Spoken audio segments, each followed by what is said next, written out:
You know, I hate to be the bearer of bad news, but from the way I see it, we've pretty much already lost this nation. Anytime you've got a group of thousands of Muslims and Islams and people who have absolutely nothing in common with the the foundational uproots of America. I know y'all saw the video of them folks marching, thousands of people marching there in Dearborn, and then you got a big march going on, and I think it was Texas. I believe it was Texas. And then we've got all of these, they call them mega mosque. I mean, there's one that's sitting on 13 acres. Folks, listen, I'm going to remind all of you folks that's sleeping, nobody's going to defeat us with the most powerful army in the world. They're going to take over our Congress. They're going to take over our Senate. And someday, some of you grandchildren, if we don't stand up, some of our grandchildren they'll have a Muslim president. Sharia law will be here in the United States, and they'll be bowing down on some dollar store rug, praying to some God that there is no God. All I know is but the church, Brother Eric, don't need to get involved in all that. We don't want to rock the boat. Yeah, look where that's got us. You know something? You ain't worth your salt. If you a preacher, you get up and preach, and you don't preach against not just the spiritual evil in the world, but you preach against the political evils. You preach against these things that are destroying our nation, the future of our children. You think those men, you do know that there were pastors and preachers and all sorts of people in the Civil War, in the Revolutionary War. They stepped down from behind the pulpit and grabbed the musket and went and fought. I mean, they fought for what they believed in. And we got pastors today, man, these churches, there's so many phony people. Get up behind the pulpit, they won't say nothing. All they do is cater to the choir. I don't care who I lose. I don't care. You don't have to follow me. But all these pastors that get up and cater to the choir, preach to the choir. Folks, that ain't no good. Won't you get up and tell them the truth? That these mosques and Islam is taking the United States over because they're sitting quiet with their big fat cat salaries and don't want to rock the boat and tell the people the absolute truth. Are we blind? Can we not see it for ourselves? Did you not see the bunch of Muslims that chased off the guy in Dearborn, Michigan that was holding a sign up that says Jesus saves or something like that? And he barely made it back to his car. Folks, we're talking about not in Iran, not in Iraq, in Michigan. You folks in Michigan have lost your mind. You've lost your state. And Texas, if you're not careful, you'll be next. Indiana, there's a great big, I'm talking about a huge mosque in Indiana. Sits on several acres, thousands and thousands of people. They're indoctrinating our kids in schools. Folks, it's a false god. For those of you preachers and pastors that ain't got a backbone, let me just go ahead and educate you. Let me educate you a little bit. And this coming from a redneck, Bible-believing, gospel-preaching, First Amendment right, believe this country was found on Christian faith, Christian principles. That's what I believe. But let me go ahead and educate you a little bit. Okay? There's a place in the Bible, 1 Kings, 2 Kings, I can't remember which one, but it's in there.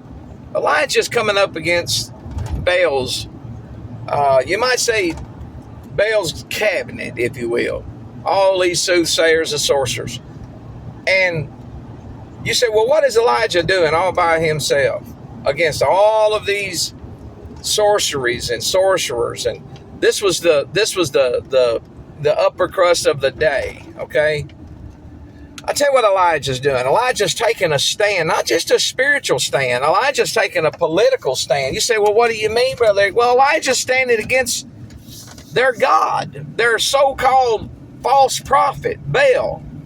He's standing up against it. And not only is he standing up against it, he's speaking out against it. Elijah said, I'll tell you what, here, boys, let's dig a trench, let's fill it with this much water, let's put this much wood on it, and you boys call your God up and see if he can, see if he can bring fire down from heaven and lick all this stuff up. And they try, and Elijah makes fun of them. The man of God, you know what he says? He says, well, evidently your God's on vacation. I'm paraphrasing. Maybe he's asleep, maybe he's slumbering, maybe he's Try to ring him up one more time, boys. If you and Elijah doubles and triples everything, says bring this much, bring that much, pour it on heavier. And in front of all them people, Elijah calls on his God, and the fire came down from heaven and licked it all up, and even licked the water out of the trenches, and it was bone dry when Elijah got done. All I'm saying is, don't ever preach and try to tell somebody that you're not supposed to stand against these false gods. Muslim and Islam and all these other isms that's coming into the United States, folks, they are here to destroy everything your forefathers built and created. It is time to rise up, speak up. I'm going to speak up. Y'all don't have to. I won't be none of y'all. All you scaredy cats, won't be none of y'all share this. You know why? You don't want to hurt nobody's feelings. I don't want to hurt nobody's feelings, Brother Eric. Oh, my goodness. Boogity do. It might make some Muslim mad. Big deal. Folks, they marching down the streets. We're talking about in American states and places where American citizens are to have sovereignty. They're marching down the streets by the tens of thousands, taking over one little step at a time. Congress spoke to them. They're going to get them as congressmen. We're going to get them on the school board. We're going to get all of them, and we're going to turn this thing. Folks, it is time to take the blindfolds off. And before you start preaching to me, oh, well, Jesus was he was about loving everybody. Folks, this ain't got nothing to do with love. You think them people love you? They chant death to America. They chant death to your children and your grandchildren. They had soon killed your whole family as they had sit down and eat a piece of toast for breakfast. I'm just telling you that life and death to these people mean nothing. It don't mean nothing. We better wake up. You preachers better wake up. You get behind your pulpit and get your little old 3-point sermon and your poem all gathered together and get you sort of sound good and look good. Why not say something that's relevant, that's practical? Get up and tell the truth about what's happening in this country and stop worrying about your 6-figure salary. If God calls you, he'll take care of you for speaking the truth. He took care of Elijah, and he'll take care of you. I'm just going to keep on speaking it. I'm not looking for revival meetings. You don't have to call me. I look to the Lord open doors for me. I'm not looking for this church or that church. It is all in the hand of God. If God is sovereign enough to call me to ministry, he can certainly put me in the path that I need to be on. But I'm not going to sit down and shut up and be quiet about this overtaking of America's sovereignty and the people of America. I'm just not going to do it.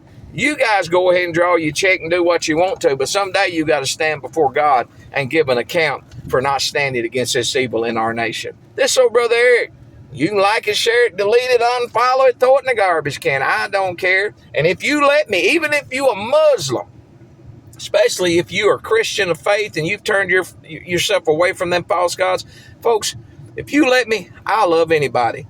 Hit the follow button.